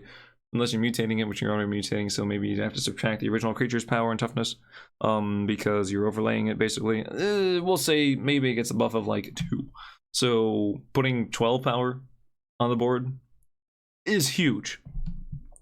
Similarly, this also works very well with Standard, but I can also see this seeing some play in some sort of enter the battlefield sort of synergy, where you put a lot of creatures in the graveyard, and then you just pay, what was it, 4, 5, 6, 7 mana? To have a bunch enter the battlefield. Sure, you can already do that with Command the Dread Horde, so maybe not so much, but I don't know, I feel like this is like a 3.5 out of 5 standard. I just like the card. I think it's awesome. And the fact that you can repeatedly do the effect whenever this mutates, if it survives, you can just activate it again next turn by mutating onto it. Oh boy, actually no, 4 out of 5 there. Hell yeah. Oh, and I have no idea what the hell this thing is, but Biollante, I guess. Obviously it's from some sort of Godzilla thing, but I'm not super well versed in those shows, in those movies. Oh my god, comic books, I don't know. But I appreciate Godzilla. I have respect for Godzilla. Alright, Obosh. Obosh? Obosh. You again. Oh, look at you. Doing your thing. Okay. The Prey Piercer. Piercer-er? I feel like there's an extra R in there, even though there isn't, so it looks like Piercer-er to me. It costs 3 and 2 hybrid mana of the black and red variety. For a 3/5, Helian Horror. It has the companion thing, but aside from that, if a source you control with an odd converted mana cost would deal damage to a permanent or player, it deals double that damage to the permanent player instead. And the companion thing is your starting deck contains only cards with odd converted mana costs. And land cards. And lands, because 0 is even. Aha! Worth noting, I guess, Kyriota didn't have to say that because lands already have 0. Didn't have to mention, like, you know, and lands. So let's see here. So in limited, I don't think this card's very good. It's worth noting that this is basically a 6/5 for 5, so it's nice that way. Certainly it's pretty nice there. And the fact that it can just buff other things. Oh, actually, yeah, okay, now that I'm seeing it, now that I'm seeing this is a 6/5, not a 3/5, yeah. That's pretty nice, and it avoids a few like little key things where it kills things with power 4 or greater, because it actually doesn't have power 4 or greater. Okay. Okay, sure. Yeah, easily 3.5 out of 5. If it happens to buff your other dudes, that's nice, and it probably will. I mean, roughly 50% of the time, maybe you'll have some odd cost things out there. In standard, companion-wise, I don't think it's worth anything. And honestly, standard, I'm going to say 0 out of 5. I know, what? But it doubles the things and its playability, and it's already good. Yeah, but guess what? Torbrand exists, and in many cases, and more than doubles, because you're having a little 1/1 dudes that suddenly deal like 3 or 4 damage. I forget if it adds 3 or 4, 2 or 3 bonus points. I think it adds 3. So that's like terrifying. It basically quadruples their damage. Sure, this on top is, oh my god, you can stack everything and you do all the damage. Yeah, but that's win more when you don't really need win more. Usually, Torbrand, you swing out and you win that turn or the next turn. So we already have a card that basically does better things, unfortunately. Offspring's Revenge. 2, a red, a white, and a black. For an enchantment that reads, at the beginning of combat on your turn, exile target red, white, or black creature card from your graveyard. Create a token that's a copy of that card, except as a 1/1. It gains haste until the next turn. So what you're looking for here are either enter the battlefield effects, tap abilities, just regular abilities, I guess, or you can try to get something with mutate. Use something to mutate onto. If you're having a mutate deck, this is nice. Unfortunately, it costs 5. It costs a lot. So it's going to be difficult. Still, though, in limited, I feel this could be a 2.5 out of 5, just mid-range kind of thing. It's okay. Maybe you don't want to exile things, but you're going to exile things anyway. The fact that it's a 1/1 means it just dies a little bit easier, but you are making, you know, maybe an army of 1/1s. And aside from that, it should give you more targets to mutate onto if you need that. And if you're lucky, the things already have mutate triggers on them, so you're doubling up there. In standard, the fact that this is lacking blue and green from the ramp colors means I don't really think it's going to be all that great. That means you're actually going to have to wait until, like, you know, at least turn 4 to play this card, I imagine. Assuming there's some ramp that happens somewhere along the line. Who knows where, who knows why, but maybe you get some mana out of something. Otherwise, it's turn 5, and you're doing what? Actually, it works the first turn you play it, so that's okay. It's not bad there, but I feel like there's better things. So in standard, I'm going to say... I just feel like it's so slow. I'm going to give like a 1.5 out of 5. Whereas in limited, yeah, like a 2.5. Okay. Parcel Beast. 2, a green and a blue for a 2/4. You can pay 1 and tap this creature. Look at the top card of your library. If it's a land, you can put it into the battlefield. If you don't put the card into the battlefield, put it into your hand. So that's okay. It's worth noting that this is basically the Risen Reef ability, except you have to pay 1 and tap this card, and the land does not come in tapped.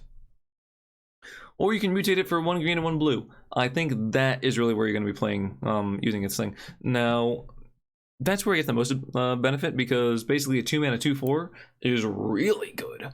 But, you know, keep in mind that you basically want to play a 1/1 turn 1, and then you play this on top of it turn 2, meaning you're basically removing 1/1 of stats, so it's like a 1-mana 1/3, 2-mana 1/3, which is significantly not as impressive. But with that ability, it's nice, and I can see quite often you'll just keep this out as a blocker and then just pay the 1 and do it. So in limited, hell yeah, I'm gonna say this is like a, although for 4 mana, oh, that's expensive. But in limited, I'm gonna say like a 3 out of 5. Oh my god, did I say 5? No, no, no, no, no, no, no, no, no, no, no, no, no, no, no, no, no, no, no. Limited, 3 out of 5. Standard, 0 out of 5. Risen Reef already exists. And this is kind of a worse version of that, honestly. Primal Epiphany. For 1, a green and a blue, you have an enchantment at the beginning of your upkeep. Draw a card if you control a creature with the greatest power among creatures on the battlefield. Otherwise, put up a +1/+1 counter on a creature you control. This is like, the fact that it's pretty cheap, and you either have the strongest creature or you get the strongest creature at some point. And like at the worst case, you just play a creature, whatever comes, everything comes around, and you just buff your things. Oh, absolutely, this is so nice. A free buff every turn, like 4 out of 5 limited. Standard 0, because if you want to draw cards, just play something that draws cards, and maybe even draws more than 1 card. I don't know, but in limited, like 4 out of 5, just because creatures usually win games there. Proud Wild Bonder. Oh, look at that little guy. You know, that little guy. She grows up quite a bit. I believe it is a her, I think, because and there's another card that references that creature, and I think it has a female pronoun. Maybe not. Maybe I'm wrong. Anyway, let me know in the comments below, right? Yeah, that's how you do it. You say something intentionally incorrect so that people have to correct you because it's the internet. Anyhow, it costs 2 and 2 hybrid mana of the red and green variety for 4/3 with trample. And creatures you control with trample you may have this creature assign combat damage as though it weren't blocked. That ability is nice, but it's not amazing. I mean, it's like trample and then super trample if you want to. If you have a lot of trample things, sure, you can just basically say, my things are unblockable, attack. And you should just win the game at that point. It does make your opponent maybe not want to jump block as much, because they either, like, say they have a 1/1 and they block with this thing, well, they either take 3 damage because everything has trample, or they just take 4 damage. At that point, I'd probably just say, I'm just going to kill your creature and still do the damage. So it seems rather excessive, especially because it only has things that already have trample on them, so you're already probably getting some damage through. But it is a nice card. So 4 mana 4/3 with trample is like a 2.5 out of 5 in my book, in limited. In standard, 0. 0 out of a whole 5. Quartzwood Crasher. There's so many cards. I put so many things in this block. Ooh, okay. Keeping on going though. Pushing through. 2. You pay 2 red and a green for a 6/6 with trample. So 5 mana 6/6 trample. I like it. Whenever 1 or more creatures you control with trample deal combat damage to a player, create an XX green dinosaur beast creature token with trample, where X is the amount of damage that creature, the player took, basically. Amount of damage those creatures dealt to that player. The way this sounds, and this is one of those things where actually please correct me if I'm wrong, or just let me know in the comments because I'm not really sure. So you create that. Whenever 1 or more of your creatures... Okay, it's 1 or more. So because it says 1 or more, I believe that the token, if you had multiple things with trample, the token is a culmination of all the damage you did there. So say you have this thing and this thing attacking and there's no blockers, then you will get a single 10/10 token as opposed to a 6/6 and a 4/4. Correct me if I'm wrong, please, because I'd like to know. But that being said, this card is super good. Oh my goodness, it has to be answered, and this can easily run away with the game because the tokens have trample as well, so they can like help buff more tokens further down the road. Oh my goodness, easy, like 5 out of 5. Hell, 5 mana 6/6 with upside, absolutely. In standard, no, in limited it's 5 out of 5. In standard now we will see. Is there going to be a trample deck? Probably not. Although it's worth noting, for all these things and the creatures that have vigilance, creatures that have trample, War of the Spark was a very real set. And it gave you all these planeswalkers that all have passive abilities. And some of them just give keywords. They give menace. They give, I think there's one that gives trample. I know there's one that gives vigilance. So it's not as hard to get all the synergies to go by as you might think. Just keep that in mind. So that being said, I don't recall which one gives trample, if there was one that gives trample, but either way, this card's pretty damn solid. But for 5 mana, you want something more along the lines of like a Hellkite thingy that can just swing in the air and go nuts. So for that reason, I'm gonna put this as like a 3 out of 5, where it's just better than average, but it's not necessarily your run away with the game card. Regal Leosaur. Look at this dinosaur cat. Looks more like a catfish to me, but sure, dinosaur cat. I like the other one in the background. Like, there's this one big red one. The other one's like, "The hell are you doing? Go back to sleep. Shut up." Or I feel like the sun's just coming up, even though it's still inside. I was like, he does this every morning. I swear to God, he thinks there's a rooster. I don't know what the hell's going on. Damn it. Okay, so for 1 red and 1 white, you get a 2/2 dinosaur cat. Whenever this creature mutates, other creatures you control get +2/+1 till end of turn. At least, and the mutate cost is 1 in the combination of and 2 hybrid mana of the red-white variety. Of the Boros variety. Hey. So again, this has anti-synergy with itself, where you want to mutate by putting a creature on top of this, but it only buffs the other creatures you control. So you want to stack this guy, but also go wide. It's weird, and I don't like that. But the fact that it gives +2/+1 means it's definitely better than that earlier one that we saw. So better than the Liger, I believe that's what it was. So just because the Liger, it's slow to get going. So because of this, I'm gonna say in limited, it's at least a 2/2 for 2. So I'm gonna say, I want to say like 2.75, but I'm not gonna do that. 3 out of 5. 3 out of 5, because giving all your guys, aside from this thing, +2/+1 is very, very strong. Is very, very nice. And there's some flash creatures. There's some flash things that have mutate. If you flash a mutate thing on there and just buff all you do as a combat trick, that's pretty sweet too. In standard, I'm not really feeling it too much. Is Boros aggro going to be a thing? And maybe you use this at the end? Could be. So maybe like a 1 out of 5 there. I'm not really keeping my hopes up for it though. Riel, the Everwise. You pay 1, a blue, and a red. Oh, that is it. I love is it. For a 0/3. Riel the Everwise gets +1/+0 for each instant and sorcery card in the graveyard. Oh, okay, thank you, thank you. It's not actually a 0/3. It's more like a 5/3 or something for 3. Okay, we're good, we're good. Whenever you discard 1 or more cards for the first time each turn, draw that many cards. I love this card. I love this card so much. Because thrill of possibility. There you go, I said it, I said it. Not only do you discard things, so you're still fueling it to increase the power, but you're also drawing more cards that way. Oh my goodness. So good. Obvious combo as well with cycling, since it's back in this set. So, you know, you pay your cycling cost, discard the card, draw a card, then you draw 1 more card because of this effect. Oh, so good. In standard, I'm just gonna go ahead and throw it out there. Oh boy. Am I gonna, yep, I'm gonna say 5 out of 5 in standard. I'm gonna do it.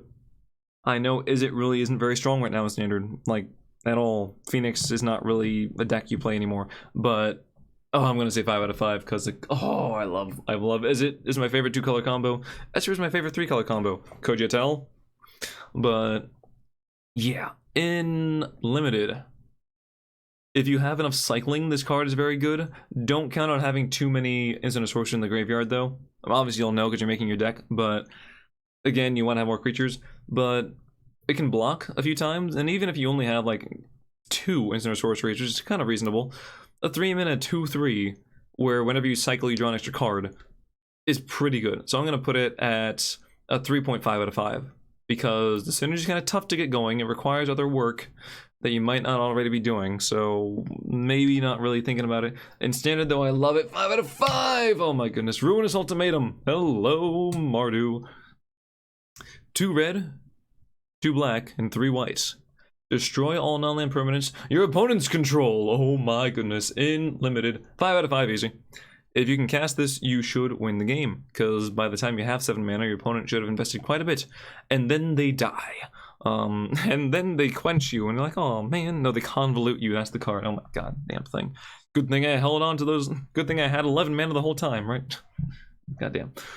In Standard, this is nice that it's one-sided, but I don't really feel like it's necessary. I feel like there are just better other board wipes, and Planar Cleansing exists, and sure, it does the same thing to both sides of the board, but the fact that that sees little to no play right now, I feel like means that it's not really that much of a sought-after effect at that mana cost.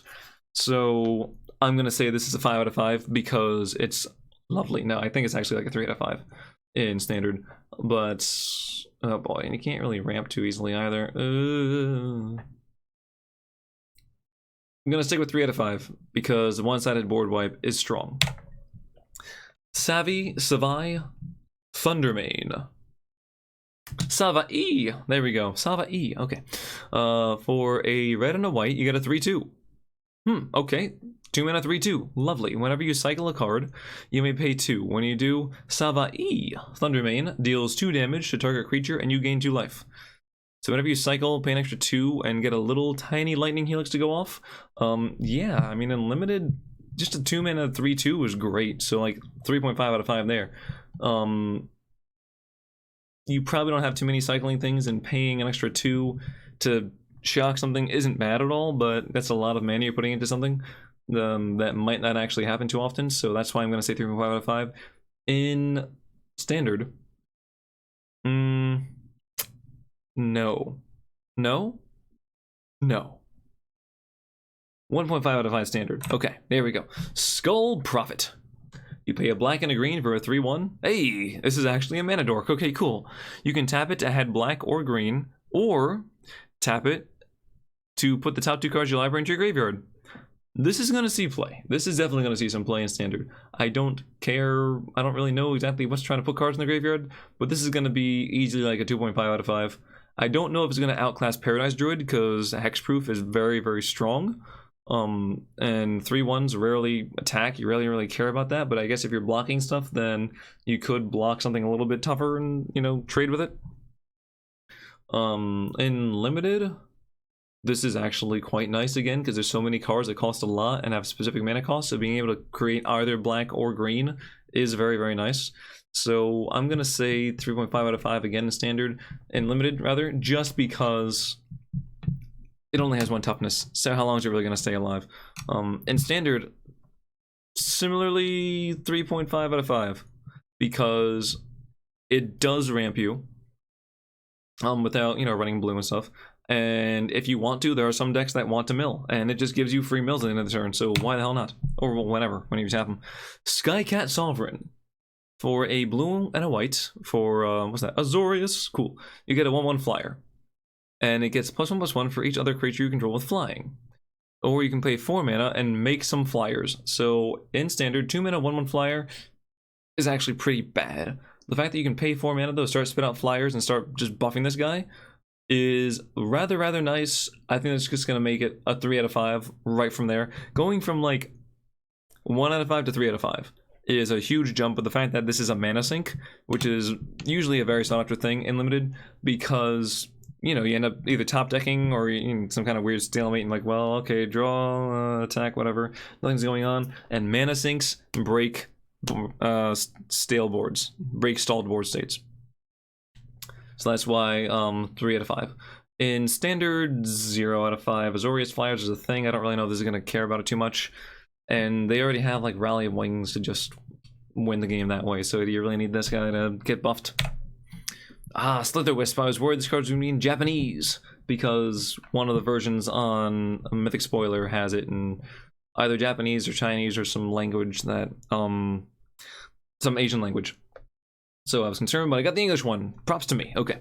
So for a blue and 2 black, you get a 3/2 with Flash. And whenever you cast another spell that has Flash, you draw a card and each opponent loses 1 life.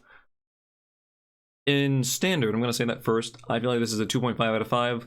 Specifically because you have to run Dimir colors. If this was some kind of hybrid thing and you could just run blue and put it in Simic Flash and just draw cards and deal damage for the hell of it, well, that's pretty cool. And it doesn't have to be like that weird breaching hippocamp thing where it's like the first time you do this and that, then you draw a card. No. You flash this in, you flash other things in, you feel pretty good. But considering that it's not have green in it, you either do some kind of weird Sultai flash, or it has to be flash things.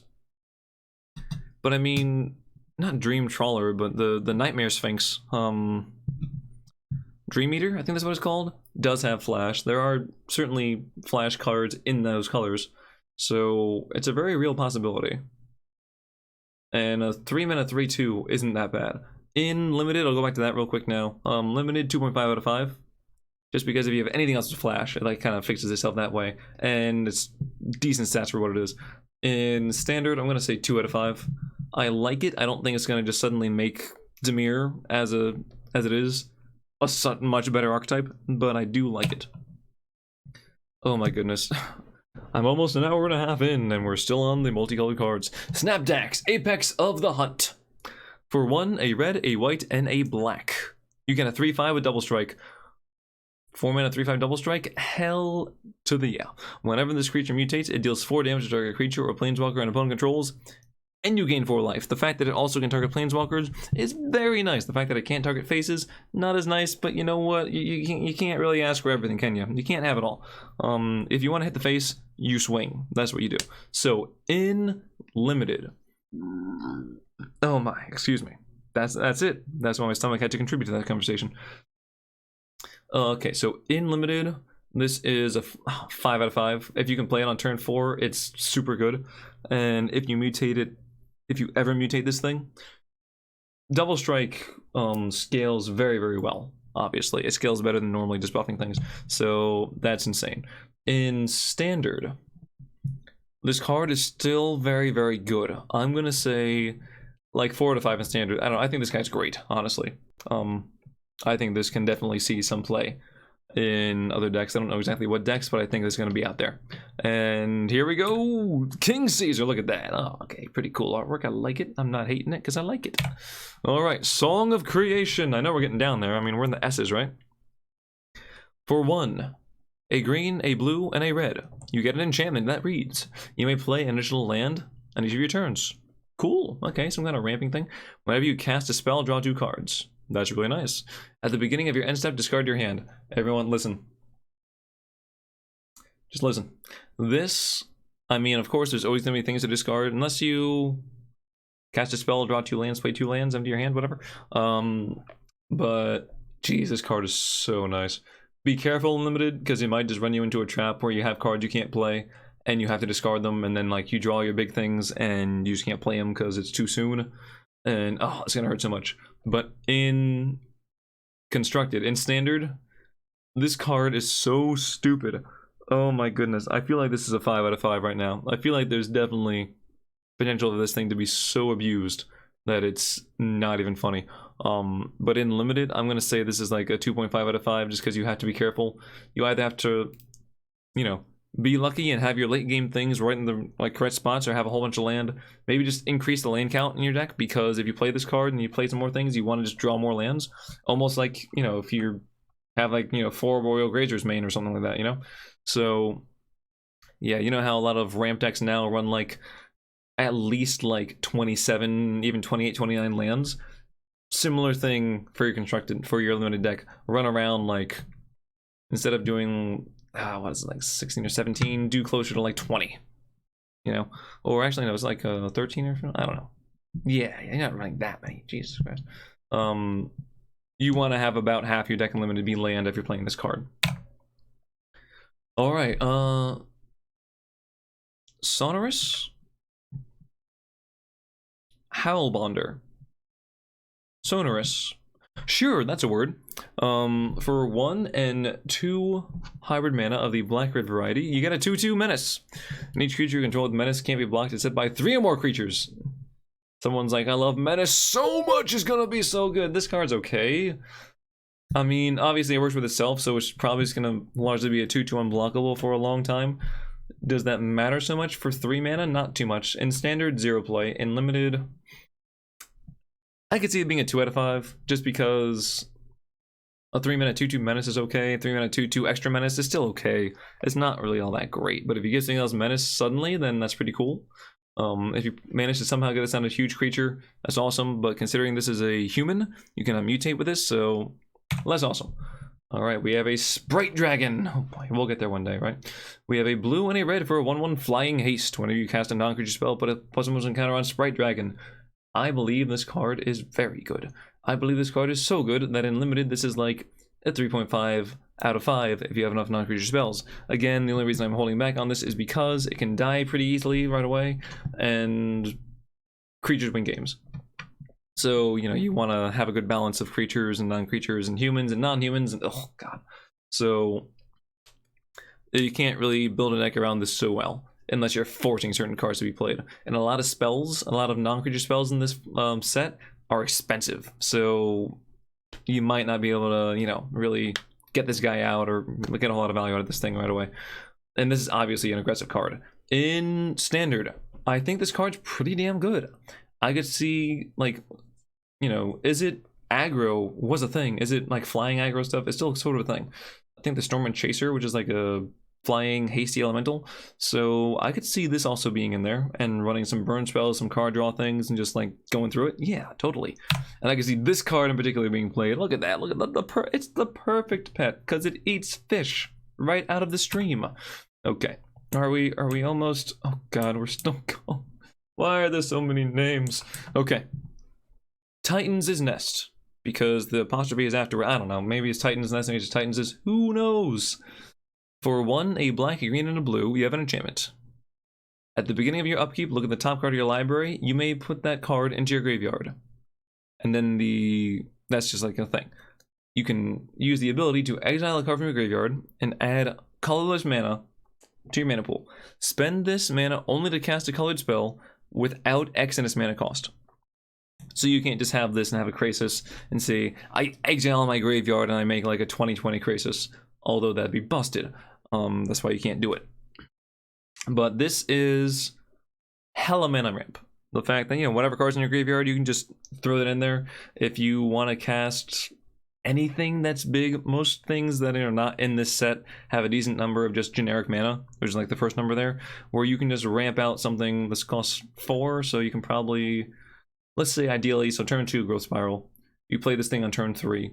Turn 4, you can at least exile one thing. Maybe you had like a Fabled Passage, maybe you played some other spell for turn 1, unlikely, but so you can maybe ramp twice. So turn 4 you can get like 6 mana? 7 mana actually, because you got out an extra thing. Yeah, and having access to 7 mana on turn 4, and the only thing is you can't play anything with X in the mana cost is very, very nice. You just have to make it there. And if you can't make it there, this card does nothing, so be careful. But being able to just drop bombs after this thing hits the board is pretty sweet. So I didn't even say, okay, so here we go. In Limited, I'm going to say this is a 4 out of 5.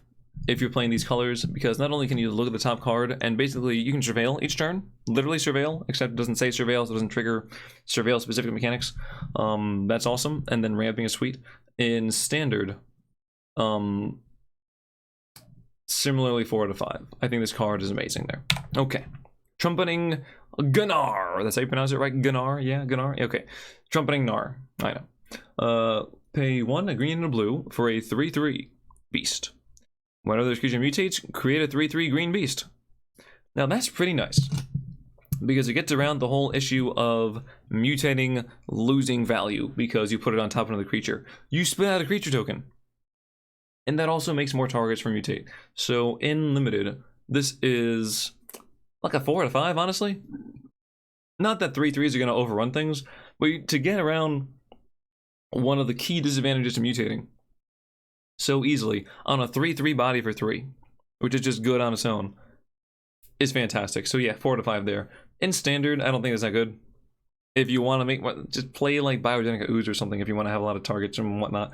But yeah, otherwise, yeah. Standard, I'm going to say 0 out of 5. 1 out of 5. I'll give it a 1. I'll give it a 1 because you know what? It's okay. But in Limited, like 4 out of 5. Yeah, totally.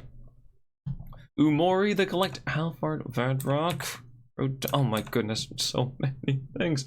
Okay. Umori the Collector. 2 and 2 hybrid mana of the green-black variety for a 4/5. 4 mana 4/5. I like it. Okay. The restriction is each non-land card in your starting deck shares a card type, which currently I've seen that. So the card types, let me just say, there are 7 card types, right? It's everything, in case you're ever wondering what it is, everything that Casualties of War can destroy, plus instant and sorcery. So enchantment, artifact, land, planeswalker, creature, instant sorcery.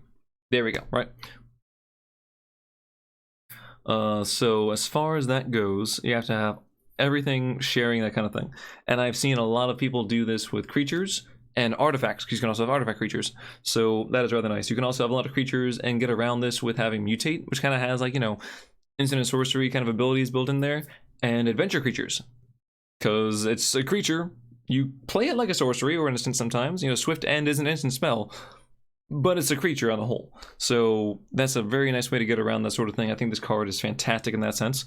And then at the end of the battlefield, you choose a card type, and spells you cast of the chosen type cost 1 less to cast. Honestly, this card's great. I think it's a 5 out of 5 in Standard. In Limited, you might be hard-pressed not to play some big non-creature spells, because usually you're gonna, if you don't call creature, you're gonna have a bad day, right? But then again, no, this is, you can just play this as a regular 4 mana 4/5. You're probably not gonna be able to make the companion thing work. And in that sense, yeah, still like 5 out of 5 there. Amazing card. Amazing. Vadrock, Apex of Thunder. Thunder. That was my little impression from, let me know in the comments below. And if you said Mario and Luigi Superstar Saga, you're correct. So, Vadrock, Apex of Thunder. Pay blue, red, and white, 3 mana, for a 3/3 flying and first strike. Really nice. Whenever this creature mutates, you may cast target non-creature card with a mana cost 3 or less from your graveyard without paying its mana cost. The fact that you don't have to pay the mana cost is so nice. And also, you're casting it from the graveyard. It doesn't say it gets exiled afterwards, so I believe that if you keep mutating, you can keep playing the same card if you want to. So, in Limited, this is a 5 out of 5 just based off the fact that it's a 3 mana 3/3 flying first strike. They can get you to replay like kill spells or something. Well, kill spells usually don't. Oh, you can still replay some certain things. In Standard, I'm gonna say 4 out of 5. I don't know if that's really so good in that sense. I don't know exactly how many things are going to be in these like Jeskai colors that you want to recur. I guess you could just try to keep shocking things until the end of the days, but you have to keep mutating, which is kind of tricky, and you're going to want to keep doing that somehow, and I don't know if there's that many things that are really as much of a payoff, but still a nice card. There's going to be some times when someone like plays a spell, and you flash in something to mutate this thing to trigger, like, for you to get to play Absorb from the graveyard. It's going to be stupid, but it's going to happen, and it's going to be hilarious. And also Rodan, because guess what, Rodan. Okay. Oh my god. Oh, there's so many. Oh, is that the last one? No, there's still more. Oh my goodness, it never ends. Why are you here? I don't know. Okay. So many cards. It's like a 2-hour long video. Whirlwind of Thought.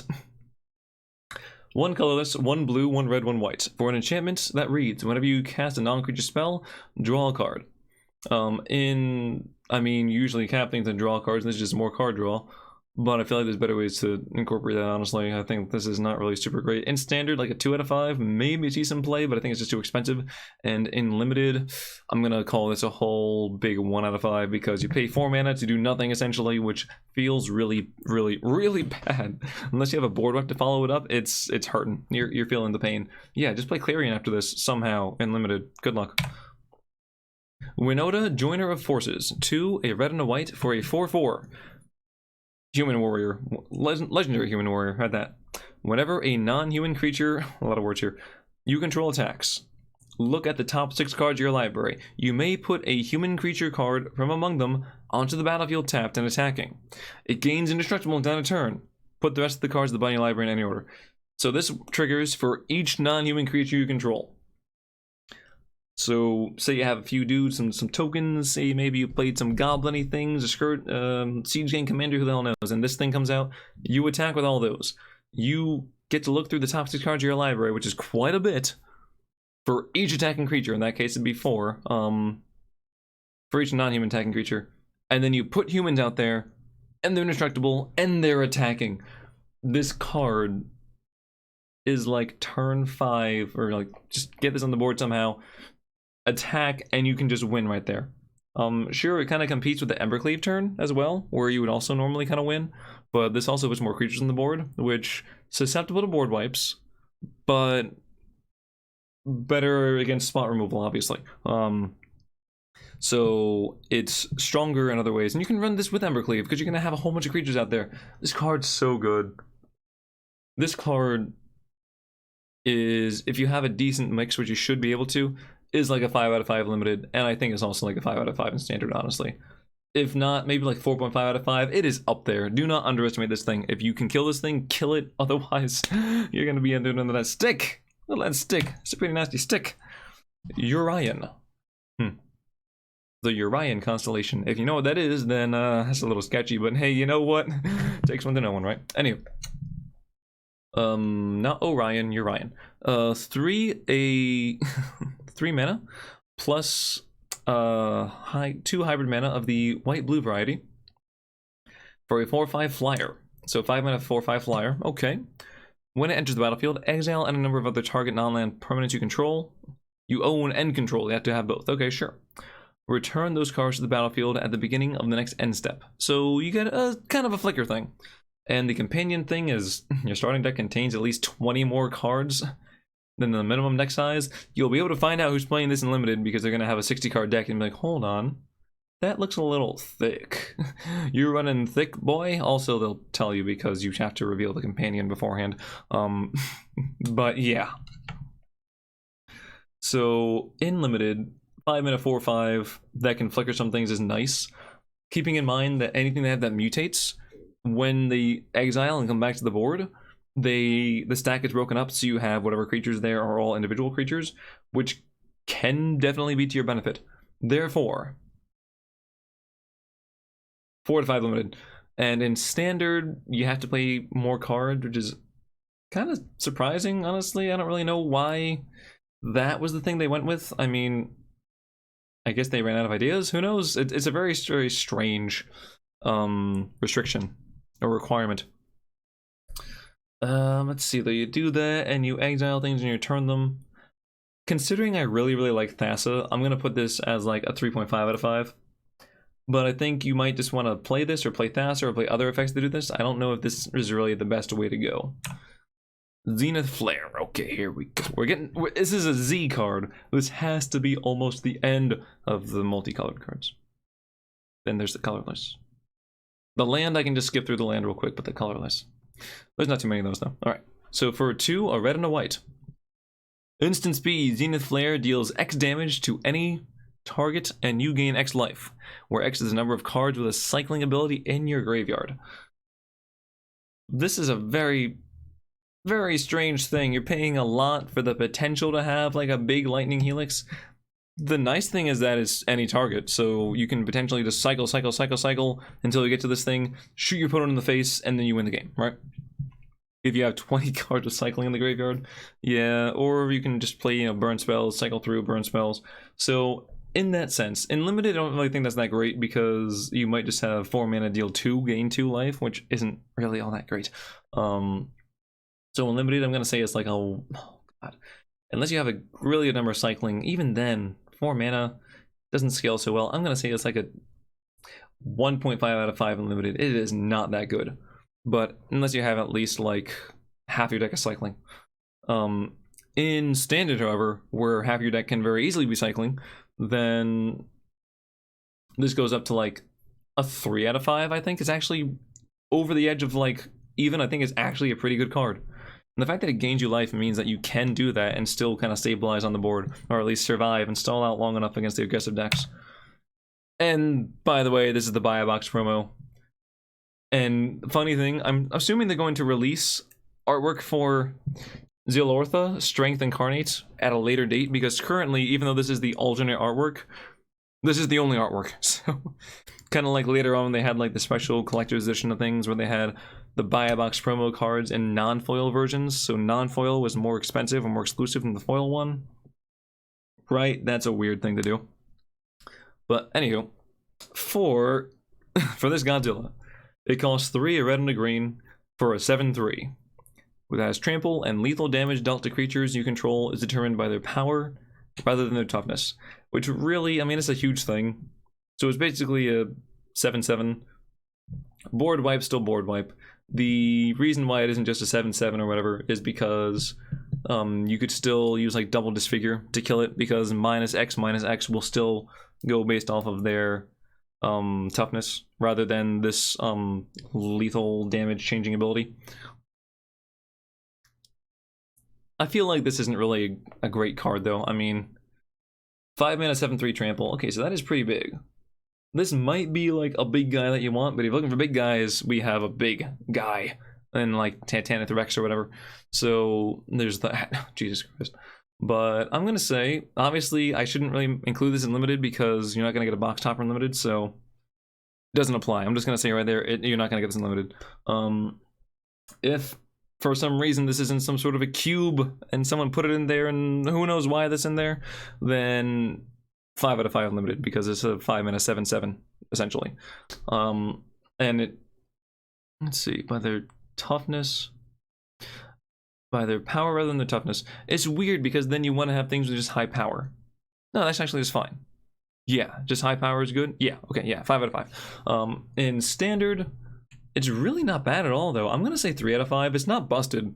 This card isn't busted at all, but the stats are good, the ability is good. There is nothing wrong with this card. The only thing is you don't want to play things that have low power, because then if you have like, if you play this with a wall with Birth of Melodus for some reason, then how does it even work then? Because it only triggers lethal damage, so if it takes any 1 point of damage, it dies because the power is 0, which is kind of strange. But hey, all right, going forward, Zerda. There we go, the last one for the multicolored. Oh boy. Time flies when you're doing things. Okay. Under 2 hours, though. That's what I'm aiming for. Alright, Zerda the Dawnwaker. For 1+2 hybrid mana of the red-white variety, you get a 3/3. So a 3 mana 3/3, Elemental Fox. Beautiful artwork here again. Beautiful, I love it. Artists on point. Abilities you activate that aren't mana abilities cost 2 less to activate. This effect can't reduce the mana in that cost to less than 1 mana. And you can pay 1 and tap this creature, and target creature notifies my phone. Target creature can't block this turn. Okay, it's kind of nice. It's kind of an aggressive ability. Also, the companion thing is each permanent card in your starting deck has an activated ability. Worth noting that lands do have activated abilities. Back in the day, they actually had a little tap symbol, add 1 whatever mana. So that is an ability. It's a mana ability. Okay, whatever. Sure. It fulfills the requirement. Here you go, trivia. But that is a very interesting requirement there. Not too hard to work with, though. You can definitely make that happen. In the form of, I don't know, Priest of Forgotten Gods, you can make this like an Orzhov thing. You can also have this with Mana Dorks, because they all have their own ability. Well, it has to be... No, you can do this Mana Dorks because it's a permanent card. But when you want to reduce the cost of things, it's kind of tricky. I believe in Limited, this card is just fine. I'm going to put it like a 3 out of 5. 3 mana 3/3 that can make it so certain things can't block is nice. In Standard, I honestly am going to say I don't really know how to rate this card, because I don't really know how many things just have activated abilities in Standard right now, or will have them in Standard. So, based on that, although, no, yeah, you can use it with, like, the Nightmare thing that's like the Tarmogoyf plus the Growth Pod or whatever, Evolution Pod, I don't know what the hell it's called. So, I'm gonna say Standard-wise, though, this is a little trickier, and you're gonna have things tapping quite often, which is obnoxious. So, 2 out of 5 Standard. I actually don't love it. I do not like it that much. Okay, that is it for the colored, for the multicolored cards. Whew, boy, we're almost there. Let me tell you, I'm gonna try to just get through these real quick. Okay, Adaptive Shimmerer. Interestingly, not an artifact, just colorless creature. 5 mana 0/0 flash, enters the battlefield with 3 plus some counters on it. So 5 mana 3/3 flash. In limited, it's like a 1 out of 5. In standard, it's a 0 out of 5. Cool. Crystalline Giant, 3 mana 3/3. A lot of words. At the beginning of combat on your turn, choose a kind of counter at random that Crystalline Giant doesn't have on it from among Flying, First Strike, Death Touch, Hexproof, Lifelink, Menace, Reach, Trample, Vigilance, and +1/+1. Put a counter of that kind on Crystalline Giant. So it is random which one you get, but you always get a different one, so that's pretty nice. And in limited, 5 out of 5, because once you start this thing rolling, it just becomes a huge 4/4 with all these abilities that your opponent just probably can't handle. In standard, I'm going to say this is like a 3.5 out of 5, even 4 out of 5. This is a very, very strong card. Don't let the stat line fool you here. It is not just a 3/3 for 3. It is so much more than that. And this, I know this isn't English, but Mecha Godzilla is the artwork for Crystalline Giant. And sure, Godzilla being a 3/3 doesn't exactly feel right, but I kind of get it, I guess. You do what you gotta do. Farfinder, 3 mana 1/1 with Vigilance. When it enters the battlefield, you may search your library for a basic land card, reveal it, put it into your hand, and shuffle your library. 0 out of 5, both formats. It's a 3 mana 1/1. You get a land, but no, I don't like you. So goodbye. Alright, Indatha Crystal. So worth noting that there is a cycle of these. So for all like the colors of the cats or whatnot, the nightmare kind of cats. So here we go. There are 5 of these basically.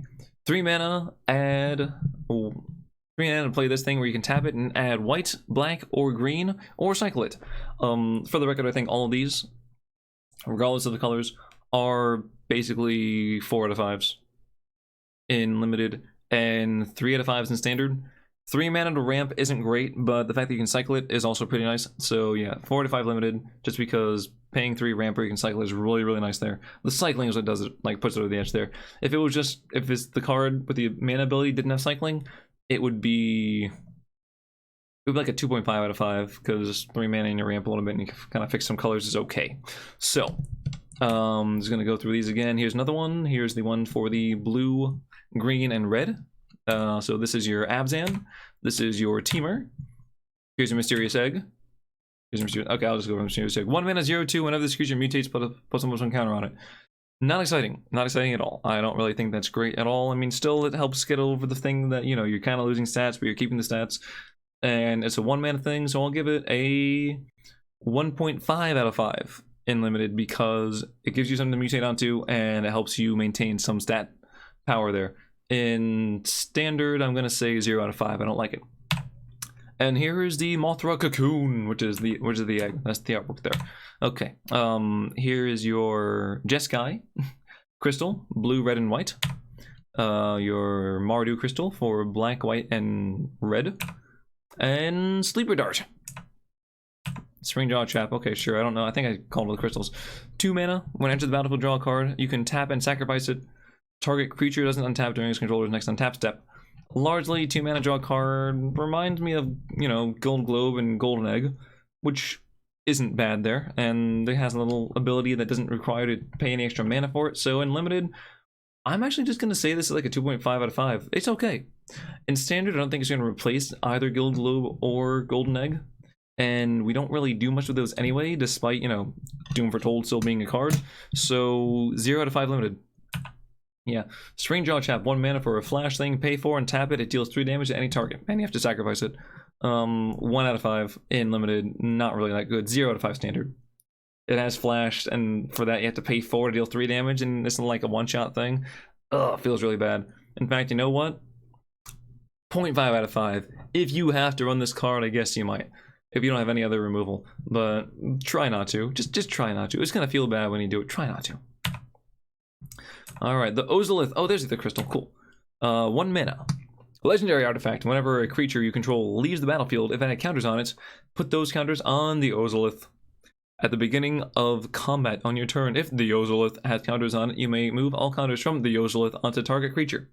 So, This is like a pseudo kind of modular thing when you get the counters, and keep in mind that these are also going to be, hold on, I have a list here.